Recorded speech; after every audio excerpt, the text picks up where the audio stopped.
हाँ जी बच्चों, तो हम लोग का जो चैप्टर है इलेक्ट्रिसिटी वाला, वो आज मैं थोड़ा स्टार्ट करवा रही हूँ आपको। और इसके कुछ टॉपिक्स हैं जो हमें पढ़ना है, जो हम धीरे धीरे यहाँ पे देखते हैं। सबसे पहले ना आपको इस चैप्टर में क्या चीज़ आपको ध्यान रखनी है।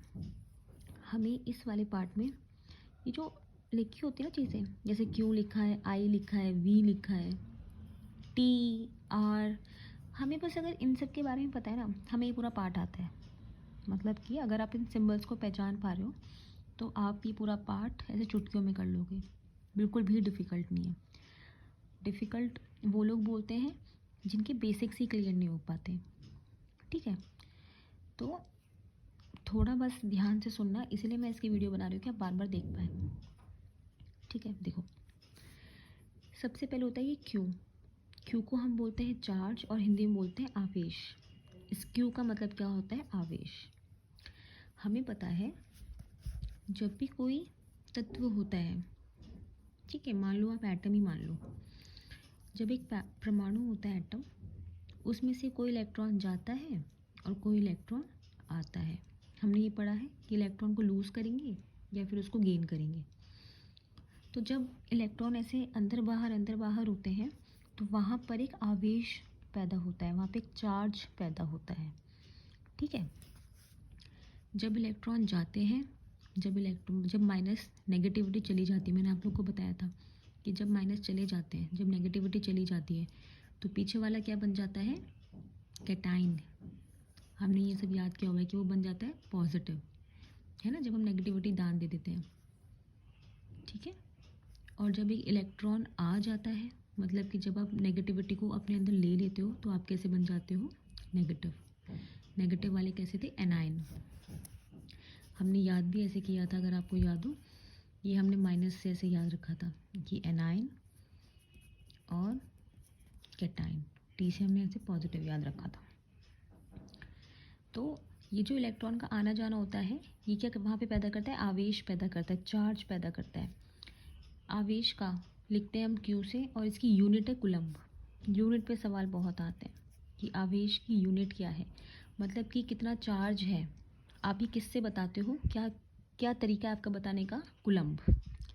क्या होता है? कूलम्ब। ठीक है, हमें पता है इलेक्ट्रॉन का चार्ज होता है 1.6 इंटू 10⁻⁻19। प्रोटॉन का होता है 1.6 इंटू 10⁻⁻19। दोनों का इक्वल होता है, बस इलेक्ट्रॉन में हम माइनस लगा देते हैं। ठीक है, तो आवेश, आवेश मतलब कि देखो, आपका जो ये आपके घर में जो इलेक्ट्रिक करंट फ्लो हो रहा है ना, जो करंट फ्लो हो रहा है उसमें नंबर ऑफ इलेक्ट्रॉन्स ही है, इलेक्ट्रॉन्स ही हैं जो इधर उधर भाग रहे हैं, तो वहाँ पे करंट फ्लो हो रहा है। मान लो ये आपकी तार है, अगर करंट इस तरीके से चल रहा है ना, तो इलेक्ट्रॉन की डायरेक्शन इधर होती है। ठीक है, बहुत सारे इलेक्ट्रॉन इधर इधर इधर भाग रहे हैं तो करंट इधर चल रहा है। हमेशा उल्टी डायरेक्शन होती है। करंट अगर इधर फ्लो करेगा तो इलेक्ट्रॉन्स कहाँ भागेंगे? इधर। ये हो गया करंट आपका। ठीक है, तो इन दोनों की डायरेक्शन क्या होती है? उल्टी होती है। इलेक्ट्रॉन्स ही इधर उधर भाग रहे हैं तभी करंट पैदा हो पा रहा है, क्योंकि जब चार्ज पैदा होगा, मैंने क्या बताया, इलेक्ट्रॉन्स का अंदर बाहर आना चार्ज पैदा कर रहा है, और जब चार्ज पैदा होता है तभी करंट पैदा हो पाएगा। ठीक है, तो आवेश, आवेश की यूनिट होती है कूलम, और कूलम, एक कूलम में कितने चार्ज होते हैं? 6.25 इंटू 10⁻18 इलेक्ट्रॉन होते हैं। कोई भी आपसे पूछे, जैसे हमें पता है कि एक दर्जन में 12 केले आते हैं, है ना, आपने इसे याद किया हुआ है, तो सेम एक कूलम में कितने इलेक्ट्रॉन्स होते हैं?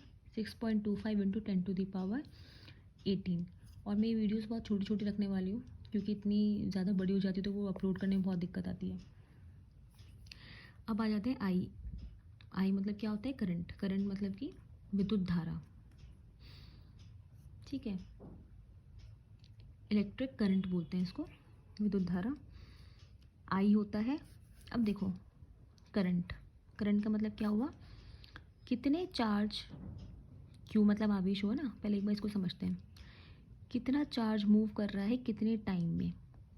जितना चार्ज जितने समय में मूव करेगा उतना ही तो करंट पैदा कर पाएगा। तो इस तरीके से इसका फॉर्मूला याद रखना, आई बराबर क्यू अपॉन टी। विद्युत धारा बराबर होती है आवेश बटा समय, कि कितने समय में कितना आवेश पैदा हो रहा है वो निर्भर उससे पता लगेगा कि वहाँ पे कितना करंट पैदा हुआ, है ना, कितना चार्ज पैदा होगा कितने समय में, उससे पता लगता है कि वहाँ पे कितना करंट पैदा हुआ। करंट की यूनिट क्या होती है? एम्पियर। क्या होती है? एम्पियर। इसको हम ए से लिखते हैं। करंट मतलब कि विद्युत धारा की यूनिट क्या होती है? एम्पियर। अब आ जाते हैं विद्युत विभव मतलब कि पोटेंशियल डिफरेंस। पोटेंशियल, अभी आप इसको लिखो इलेक्ट्रिक पोटेंशियल।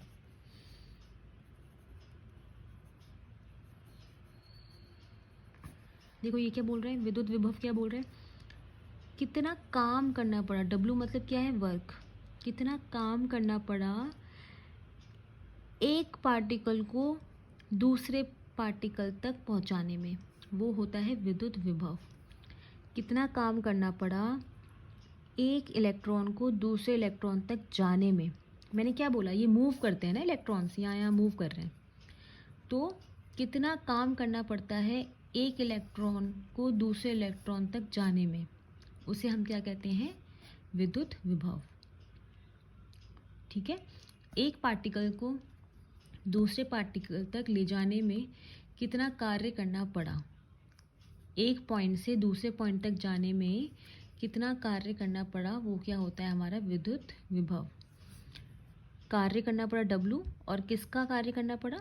एक चार्ज को दूसरे चार्ज तक जाने में। एक पॉइंट से दूसरे पॉइंट तक चार्ज को ले जाने में कितना कार्य करना पड़ा, वो होता है हमारा विद्युत विभव।